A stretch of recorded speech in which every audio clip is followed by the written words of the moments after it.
What are the newspapers saying this morning? We're going to have a look through some of them with the body language expert Judi James and the Daily Mail columnist and Talk Sport host Des Kelly. Morning. Morning. Both of you again. Most of the front pages have the Jimmy Savile story, the new revelations on the BBC. But Judi, you've chosen a story on the front of the Times about the Conservatives. Yeah, the headline being Tories want Boris man. Doesn't say what man, but a Boris man. Not Boris. Not Boris, but a Boris man, a clone maybe, for the election campaign. I mean, what they need is a master of the dark arts. I think they need a PR, you know, a Malcolm from the thick of it, too sweet. But evidently David Cameron wants to lure the man who helped Boris to win 2 mayoral elections, which is a guy, an Australian political strategist called Linton Crosby. Why? I mean, can you see Cameron dangling from a wire like Boris did, you know, to get the I don't think you laughs? get away with that as Prime Minister. You might get away with it as London Or getting Mayor. a dodgy haircut. And I think not all of the things we've seen Boris Johnson do have been on the advice of a strategist. I think he's a bit of a...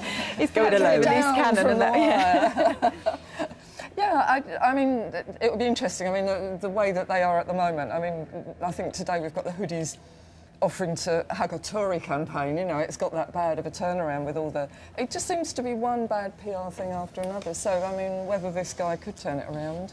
And according to the Daily Telegraph, it's one crisis manager, I'm surprised every day. This is probably why he's looking for Boris's man, because David Cameron's advisor, the Deputy Chief of Staff, has given his first interview, which is his first mistake, well, probably not his first mistake, but another mistake, where he admits that he's completely surprised every day about what goes on, which is great for your... surprised by the news or surprised by what goes on within the This guy is meant to be in party? charge of Cameron's strategy and press relations, and he wakes up every morning, he's completely surprised, and he's the crisis management. He says, I'm always dealing with crisis, and he says that he finds the political agenda by turning on the radio and listening to news in the morning. But isn't that the way? Because it is generated by the public, by the media, by where people go. However, for him to admit that is a tremendously weak admission. Because you'd think there'd be a certain amount of anticipation, wouldn't you, in his job? Well, I was going to say they would much rather be steering. Yeah, preventative measures in advance so rather I think than this is waiting. all, these are two sides of the same coin. I think that there's clearly problems in Cameron's management.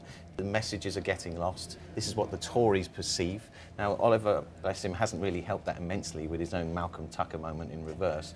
But you get the general idea that the Tories are losing the PR battle because of this kind of thing, and that for a guy to admit that he's always chasing the agenda instead of setting it is a weakness in this parliamentary sort of febrile atmosphere, I think. OK, well, maybe their argument would be, as opposed to Labour's, the spin doctors of the Labour's era who tried to manipulate. No, I agree with that too. No surprises there. They've planned it for months. I'm not thinking of anyone. Really?